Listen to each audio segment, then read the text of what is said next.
Bonjour Mamadou Deme. Bonjour. Vous êtes le secrétaire général de Kissal Sénégal. Votre parti est membre de la coalition Macky 2012. Alors, une question d'actualité. La police sénégalaise est éclaboussée par une affaire de drogue. Quel commentaire vous inspire cette affaire? La perplexité.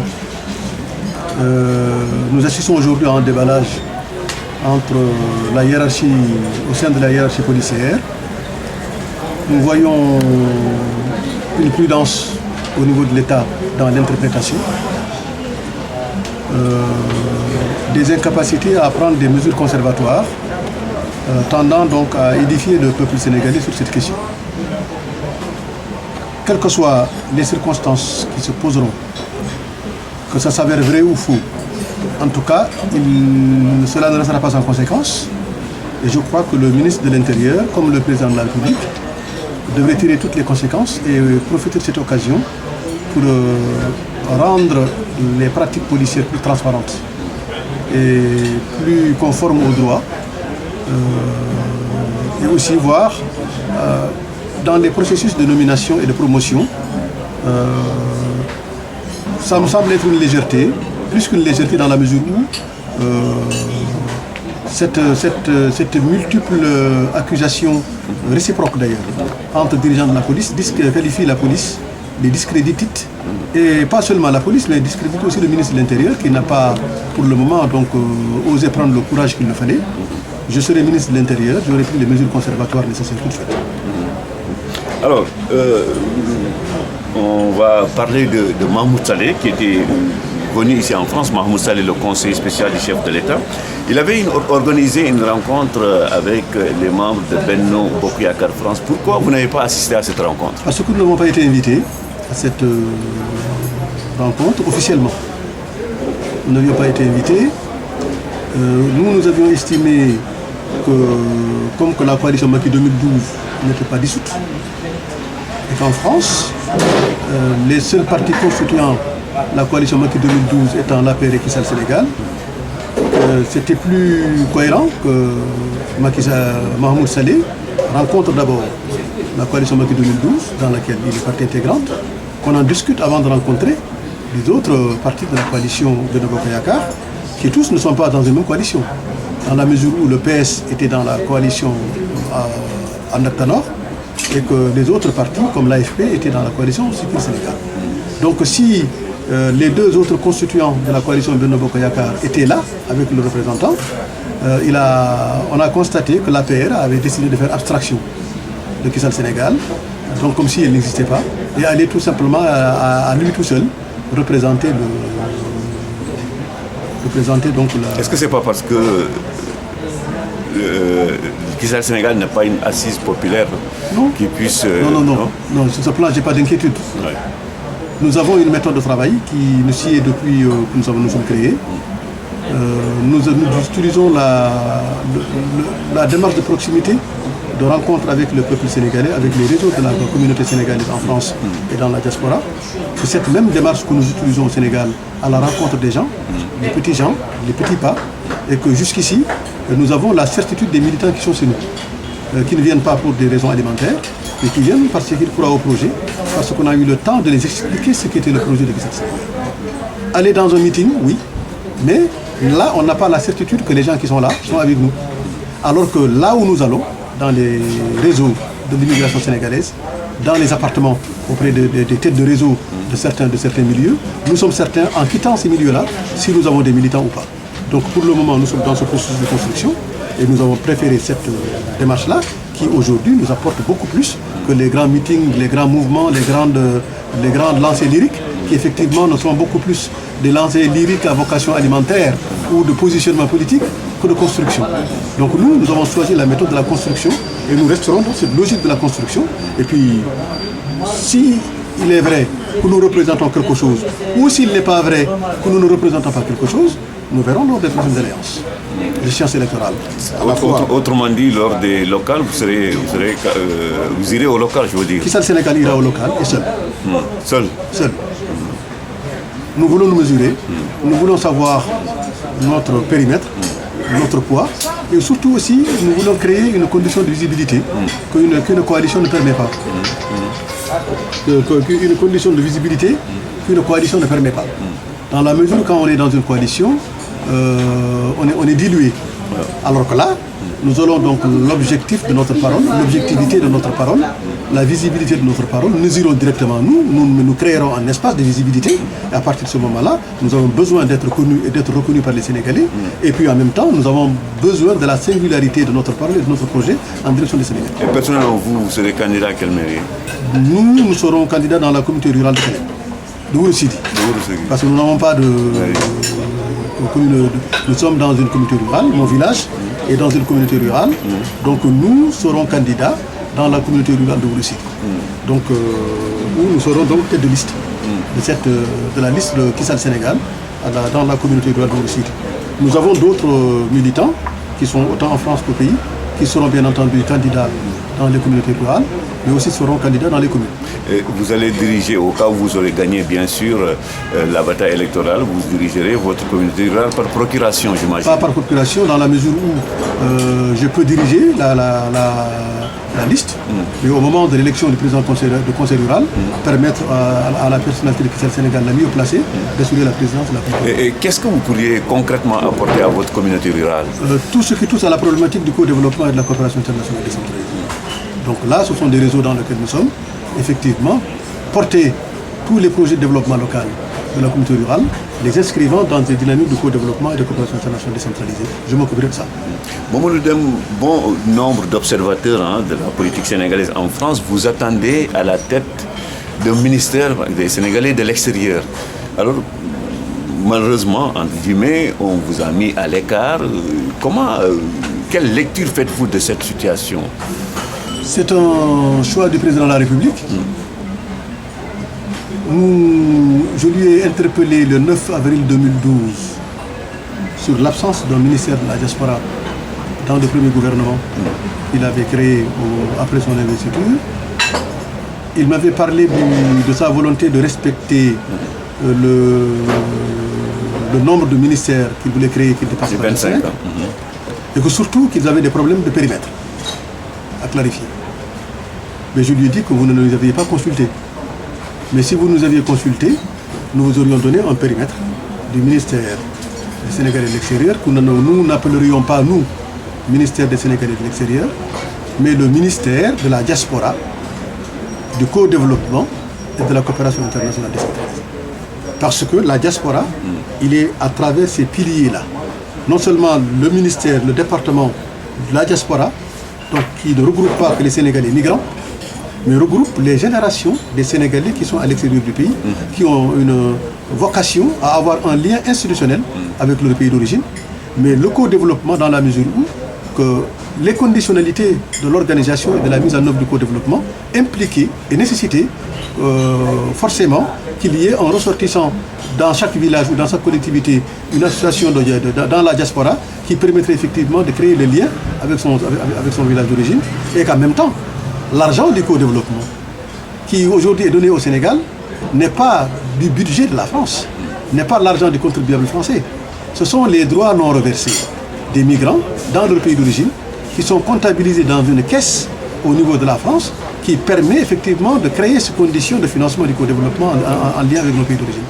Donc, et la coopération décentralisée veut aussi que la diaspora qui finance 30% des montants totaux des projets de coopération décentralisée, c'est pour cela qu'il fallait donc créer ce périmètre-là, disant un ministère de la diaspora, du co-développement et de la coopération internationale décentralisée, qui impliquerait à la fois la 15e région. Que le président malheureusement, vous n'avez pas réussi à le convaincre. Non. Je ne l'ai pas convaincu. Donc, et depuis ce temps, j'ai toutes les difficultés du monde à le rencontrer, à le voir. Donc il y a une sorte de ceinture étanche qui fait que beaucoup d'organisations de Macky 2012 ont des difficultés à rencontrer le président de la République malgré les engagements écrits. Moi, je dispose d'un protocole d'accord écrit. Je dispose d'un communiqué de presse conjoint. Je dispose des messages électroniques que Macky Sall m'avait envoyés. Donc, signifiant des engagements précis par rapport à Kissal Sénégal qui n'ont pas été respectés. Maintenant, bon, ça fait partie du processus de la vie politique sénégalaise. Et pourquoi, selon vous, ces collaborateurs ne souhaitent pas que vous le rencontriez? Je ne sais pas. Je sais qu'il y a eu quelques difficultés avec certains d'entre eux. Comme qui? Comme Mahmoud Saleh. Donc, il y a eu de très grosses difficultés. Il l'a même essayé quand il était venu en France récemment. Donc, à me rencontrer pour qu'on crève l'abcès de cette difficulté qu'il y avait entre nous, notamment sur la manière dont il a traité notre parti dans la constitution des listes législatives au niveau des élections parlementaires. Donc nous nous sommes accrochés là-dessus et ça a été l'accrochage était violent et que ça a été je suis sûr et certain, c'est une des causes qui font que Mahmoud Saleh donc, a été un des acteurs importants qui fait que Macky Sall a des difficultés donc d'accéder au président de la République. C'est pas parce que votre parti est considéré comme... Non, il y a aussi au fait que beaucoup de gens qui avaient travaillé au rapprochement de la confiance entre nous et le président de la République ont été les premiers à nous tourner le dos. Ah oui? Voilà, une fois que En France ici même? En France ici. Par exemple qui? Écoute, celui qui est devenu le ministre de l'Artisanat. Mamadou Talla. Donc c'est lui qui est à l'origine de la rencontre avec Macky Sall pour créer la coalition, l'alliance. Donc il a été le premier à nous tourner le dos. Ainsi que d'autres et d'autres. D'autres. Et comment vous expliquez son attitude? Comment vous expliquez son attitude? Peut-être, en tout cas, moi, beaucoup de gens, au moment où il s'approchait de moi, m'avaient demandé effectivement de ne pas accepter de travailler avec lui. Il m'avait dit beaucoup de choses sur lui. Ah ouais? Mais comme que c'est un jeune garçon que je connaissais, et honnêtement, j'avais énormément confiance en lui. C'était un ami avec qui j'ai partagé beaucoup de choses et que la confiance que j'ai eue, donc j'ai préféré avoir l'expérience de la preuve que d'écouter donc des gens qui, effectivement, dans un combat politique, peuvent dire n'importe quoi et n'importe où. Malheureusement, les oui-dire ont eu raison par rapport à son attitude, par rapport à son comportement, parce qu'à Kissa Sénégal, nous en avons eu l'expérience. Vous pensez que si Mamadou Talla le voulait, vous serez peut-être ministre de la République? Non, c'est pas qu'il le voulait, c'est pas lui qui nomme. Ouais. Mais ils n'ont pas facilité. Ils n'ont pas facilité. Que Macky aussi n'a pas fait les efforts nécessaires pour rencontrer Kissa compte tenu des engagements qu'il a.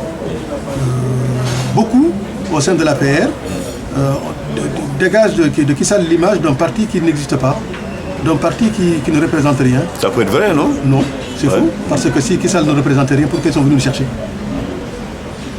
Moi, je ne suis pas allé vers Macky Sall, c'est eux qui sont venus me chercher. Si Kissa ne représentait rien, pourquoi sont-ils venus me chercher? Au premier tour, il y a eu 43%. Et il n'y avait que deux alliés dans la coalition Macky 2012 en France, Kissa et l'APR. L'APR n'a pas les seuls 43%. Il y a eu les militants de Kissa, les sympathisants de Kissa, et d'autres qui ont voté, les réseaux qui sont les nôtres, qui ne sont pas membres de notre parti, mais parce que c'était moi, ont accepté de venir voter pour Macky Sall. Alors, Mamadou Deme, quelles sont les relations que vous entretenez actuellement avec les responsables locaux de l'APR? Les relations sont nulles. Il n'y a pas de relation dans la mesure où ils ne vivent pas dans une démarche de coalition. Ils ne sont pas dans une logique d'alliance. Comme qu'ils ne sont pas dans une logique d'alliance, nous, on a préféré ne pas courir derrière. Ils vous ont utilisé et quand ils se sont... Voilà, ils ont utilisé, maintenant ils n'ont plus besoin de nous. Ils nous ont un peu largués et puis ils attendront que les prochaines élections viennent pour venir nous draguer en disant que des erreurs ont été commises, qu'il faudrait corriger. Donc, voilà, donc essayer de nous embarquer de nouveau, mais c'est fini. On ne me trompe qu'une seule fois, jamais deux. Donc on peut dire que le compagnonnage entre Kissa Sénégal et l'APR, c'est terminé. Je ne dirais pas que c'est fini parce qu'on ne dit jamais en politique. On ne dit jamais en politique. Mais je suis sûr et certain que ça ne sera plus comme avant et ça ne sera pas comme avant. C'est-à-dire la manière dont la coalition, l'alliance est construite avec cette expérience des élections présidentielles 2012, elle ne se fera plus jamais comme ça la prochaine fois. Est-ce que vous avez tenté de discuter avec eux pour essayer quand même d'arrondir les angles? Ah oui, j'ai tenté. J'ai fait à plusieurs reprises. Ah oui. Mais non. Avec qui, par exemple? Écoute, j'ai discuté avec beaucoup de responsables de l'APR, surtout quand j'ai sorti l'article que j'avais écrit sur les nominations que j'estimais ne pas être à la hauteur des enjeux qui touchaient à la diaspora. Beaucoup donc m'ont appelé pour me remercier en disant que j'ai eu à dire ce qu'il aurait voulu dire, mais qu'il n'ose pas dire. En clair, des responsables de l'APR. Les responsables de l'APR même qui m'ont appelé en me remerciant de mon article pour me dire qu'ils me remerciaient d'avoir dit tout haut ce qu'il aurait voulu dire, mais qu'il n'ose pas dire. Par discipline de parti, peut-être. Non, non. Par opportunisme alimentaire. C'est-à-dire qu'ils croyaient qu'en disant ça, qu'ils n'allaient pas recevoir la part du gâteau. Bon, malheureusement, beaucoup de ceux qui m'ont appelé pour me féliciter n'ont pas encore eu la part du gâteau. Est-ce qu'en le disant aussi, c'est pas parce que vous n'avez pas eu la chance de bénéficier de votre part du gâteau? Non, parce que j'ai eu l'honnêteté intellectuelle de féliciter Macky Sall quand il a pris un certain nombre de décisions. De dire que j'approuvais, que j'étais avec lui. Je ne suis pas un parti Godillot. Je ne suis pas un allié Godillot. Je ne suis pas là dans une logique alimentaire. Je suis là dans une logique de construction d'un projet de société.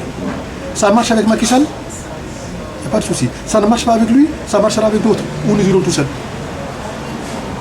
Macky Sall était une étape dans la construction de notre parti, dans le développement de notre parti.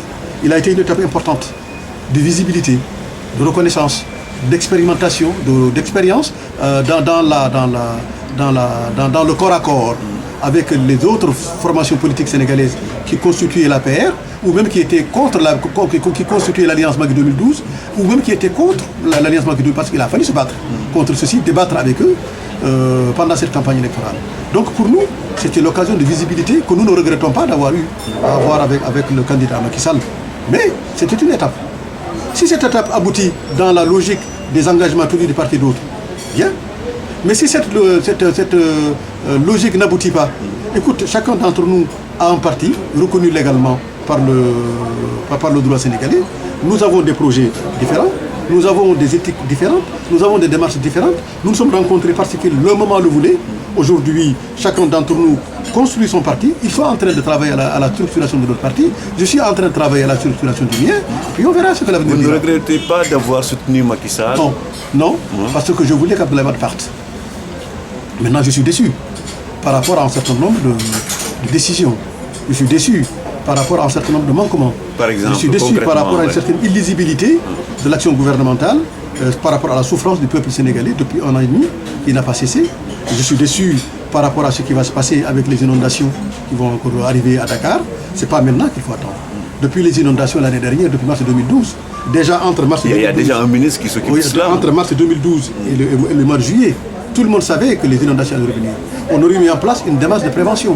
Et entre mars 2012 et mars 2015 jusqu'à juillet aujourd'hui, je n'ai pas vu une politique dite d'urbanisation, une politique de rénovation urbaine, tendance à assainir ces quartiers. Ce n'est pas une question de déguerpissement des populations. C'est une question de rénovation urbaine, de reconstruction du tissu urbain, de remembrement du tissu urbain qui permettrait effectivement à ces quartiers de vivre dans de bonnes conditions. Ce qui n'est pas le cas aujourd'hui.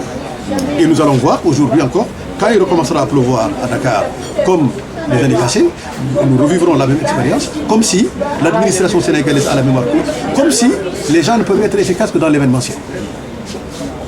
Ils ne sont pas en capacité d'être efficaces dans la logique. Donc la rupture qu'on vante... À ce stade, aujourd'hui, il n'y a pas de rupture. Il n'y a pas de rupture dans le processus de prise en charge des besoins des Sénégalais. Il n'y a pas de rupture dans les pratiques multiformes tendance à corrompre de manière alimentaire le peuple sénégalais. Par exemple, si on prend l'expérience de ce qu'on appelle des conseils des ministres décentralisés, c'est de la campagne électorale décentralisée. C'est une campagne électorale permanente. La preuve, toutes les décisions prises dans les conseils municipaux, dans les conseils décentralisés. Est-ce que vous avez eu à faire ces remarques au sein de la coalition Macky 2012? Oui. Et quelle a été la réponse des responsables de l'APR? Oui, et que le représentant, le plénipotentiaire, c'est le parti Kissal qui est à Dakar. D'ailleurs, une fois qu'il s'est accroché avec Mamoud Saleh pour ça, lors d'une réunion de Macky 2012, donc n'arrête pas de le dire, d'exprimer la voix du parti. Il y a certains Sénégalais qui pensent que Macky Sall est pris en otage par le Parti Socialiste et l'AFP, ou les partis de gauche comme le PIT. Macky Sall est pris en otage par des partis qui étaient mourants. Et qui s'accroche à qui était mourant et qu'il a ressuscité en le mettant à un tel niveau de responsabilité qu'aujourd'hui il est pris en sandwich. Je le lui ai dit le 9 avril 2012, quand nous nous sommes réunis chez lui. Il recevait la coalition Macky 2012, en ce moment où qui commençait à tanguer déjà, parce qu'il y avait des problèmes de fonctionnement de cette coalition, entre les membres de cette coalition et la paix. Il y avait déjà des problèmes. 2 jours après l'investiture du président, il y avait déjà les problèmes qui avaient commencé. Il nous a reçus chez lui, après avoir reçu la diaspora sénégalaise pour la remercier. Nous avons discuté et c'était au moment où nous préparions les élections législatives. Je lui ai dit ceci. Monsieur le Président, vous avez choisi de vous allier avec Benno Bokk Yakaar pour les élections législatives. Mais je demeure persuadé que les membres de cette coalition Benno Bokk Yakaar ne sont pas vos alliés. Ce sont des compagnons conjoncturels qui sont là malgré eux. Parce que si c'était de leur gré, ils seraient à votre place. Mais ils ne le sont pas. Ils n'avaient pas le choix. Ils sont venus pour respecter le sens de l'histoire. Mais ils ne sont pas venus parce qu'ils vous aimaient. Maintenant, la question est ceci. Est-ce que vous allez organiser la mise en œuvre de cette alliance politique dans le cadre d'une gestion, d'une gouvernance parlementaire qui fait que ces partis-là vont avoir une dynamique qui, à terme, pourra vous empêcher de gouverner? Ou est-ce que vous allez vous assurer d'une majorité de députés à l'intérieur de cette coalition, de telle sorte que même si cette coalition vous quitte, vous ne serez pas en incapacité de gouverner? D'où l'idée que j'avais proposée à l'époque de partir sur les listes de 150 députés de l'Assemblée nationale, dans la liste qui sera consultée par Benno Bokk Yakaar, que 90 députés soient attribués dans la liste pour la coalition Macky 2012 et que 60 députés soient attribués à la coalition des autres membres de la coalition Benno Bokk Yakaar pour que on soit au moins certain que dans les 90 députés attribués à la coalition Macky 2012, on soit certain d'avoir un nombre suffisant de députés qui pourraient effectivement être le tampon lors de l'exercice parlementaire, empêchant effectivement, parce que j'étais sûr et certain que si le PS et l'AFP avaient un certain nombre de pouvoirs parlementaires au sein de l'Assemblée nationale, ils auraient empêché Macky Sall de gouverner. Mais aujourd'hui, on est dans un sandwich entre Moustapha Niasse à la présidence, qui cherche tous les moyens à utiliser des canaux pour avoir le mandat perpétuel à 5 ans, pour être le dauphin constitutionnel. Et aussi Tanor qui est là, qui ne veut pas tout ça, parce qu'aujourd'hui on est pris en sandwich entre la rivalité chronique entre Moustapha Niasse et Tanor. Et Macky Sall, aujourd'hui, a ses problèmes. Bathily, Dansokho, ce n'est pas des partis qui représentent forcément grand-chose qui peuvent empêcher Macky Sall de gouverner. Mais, dans la logique historique des choses, comme qu'ils ils peuvent être des porte-voix donc de ces deux grands rivaux que sont Tanor Dieng et Moustapha Niasse, dont la rivalité chronique aujourd'hui paralyse l'ensemble de l'action gouvernementale. Et concrètement, qu'est-ce qu'il doit faire aujourd'hui pour se tirer d'affaire? C'est très difficile. C'est très difficile. Il est condamné? Condamné, non, dans la mesure où il est le président de la République, c'est lui qui est élu et pas les autres. Maintenant, il faut qu'il ait le courage politique de son mandat. Qu'il ait le courage politique de sa mission. Qu'il ait la certitude qu'avec Niasse, que sans Niasse ou Tanor Dieng, il peut gouverner le Sénégal et sans aucune complication politique. Aujourd'hui, il a entre 66 et 69 députés à l'Assemblée nationale qui appartiennent à la coalition Macky 2012. Il y a d'autres partis qui sont membres de la majorité présidentielle qui ont des députés, comme le parti de Besduniak et le parti de Maïnian, qui ont des députés à l'Assemblée nationale, qui rajoutés au nombre de députés du président de la COMAC 2012 ont déjà la majorité absolue à l'Assemblée nationale. Et je suis sûr et certain qu'à l'Assemblée, Tanor et Moustapha Niasse et le PDS ne se retrouveront jamais dans une coalition contre Macky Sall. Donc Macky a les moyens politiques de faire une recomposition de sa majorité, de telle sorte qu'avoir un courage et de conduire une nouvelle politique autre que celle-là. En clair, il manque de courage politique. En tout cas, le courage politique n'est pas exprimé à mon goût. J'aurais préféré qu'il fasse autrement. Alors, des responsables de l'APR France ont eu des responsabilités, hein. Certains sont des consuls, des vice-consuls. Un an après leur nomination, quel bilan, quelle évaluation pourriez-vous faire de leur travail? J'avais dénoncé, et j'assume ça. J'avais dénoncé le processus de nomination dans les services consulaires et diplomatiques, pas seulement en France, mais partout. Que ce soit en France, en Italie, en Belgique, en Espagne, partout, des gens ont été nommés à la tête des missions diplomatiques et consulaires sans que ces gens aient les qualités requises pour diriger ces institutions. J'ai dénoncé ça, je l'ai dit, je l'ai écrit. Je crois que l'histoire et le temps me donnent raison. Ah ouais? Et c'est dommage, je regrette de le dire, mais l'histoire et le temps me donnent raison. Vous pensez qu'il n'y a pas d'évolution positive? Non, a priori, je demeure persuadé, et l'expérience à l'appui, que c'est pas ça. Il y a encore autre chose à faire. C'est pas ça. Maintenant, ça a été le choix du président de la République, il assume. Il assume l'incapacité de ses mandats devant le peuple sénégalais, devant la diaspora, à répondre, à prendre en charge à bras le corps les problèmes des Sénégalais. Il y a les problèmes des passeports. S'y ajoutent les problèmes des visas. Avec toute la cacophonie qui est liée, qui a tourné autour de la communication liée à la mise en œuvre des visas. Il y a aussi des problèmes récurrents des Sénégalais en France et dans les autres pays du monde qui effectivement sont soumis à la connaissance autant des personnalités des consulaires que diplomatiques à l'ambassade. Mais à quel moment ces gens ont daigné regarder de près ces questions pour résoudre les problèmes auxquels qui ont été soumis par les Sénégalais.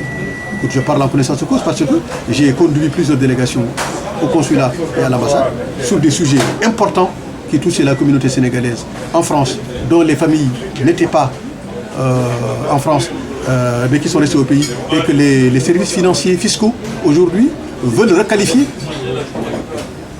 en célibataire, contrairement aux conventions qui lient la France et le Sénégal. Nous aurions voulu effectivement que les services consulaires ou les services de l'ambassade prennent des responsabilités en interpellant les autorités françaises pour leur rappeler les protocoles d'accord qu'il y a entre la France et le Sénégal, notamment en matière sociale, en matière de séjour et en matière de circulation. Donc à partir de ce moment, ça n'a pas été fait. C'est moi-même qui ai accompagné donc, les Sénégalais qui étaient dans cette situation, que j'ai rencontré effectivement le directeur général des finances publiques pour donner les copies des conventions que j'avais à ma disposition pour lui expliquer le manquement à l'égard de ces conventions de la part des autorités françaises, parce que l'État français ne peut pas reconnaître d'un côté le statut matrimonial des Sénégalais qui ne vivent pas en France avec leur famille, et qu'en service de l'État, qui est en démembrement de l'État, nie à ces Sénégalais leur statut de chef de famille.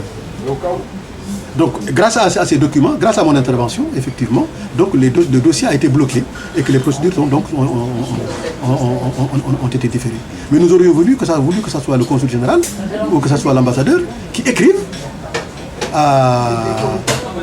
au ministère des Finances ou à la direction générale des finances publiques pour que celle-ci fasse une circulaire à l'ensemble de ces agences locales de finances publiques pour que les migrants sénégalais confrontés à ces problèmes de tentatives de rectification fiscale pour leur demander de payer les impôts, soient à l'abri parce que la seule lettre de l'ambassadeur suffisait, mais l'ambassadeur ne l'a pas fait. Or, c'est lui qui représente le président de la République. C'est lui qui représente le ministre des Affaires étrangères. C'est lui qui représente tous les ministères qui sont là dans le cadre du gouvernement. Il ne l'a pas fait. Et quand même, au moment où nous l'avions interpellé, ils étaient en train de renégocier avec la partie française les accords. Mais à quel moment cette question n'a été soulevée? C'est dommage. Alors, une dernière question, il nous reste juste 2 minutes.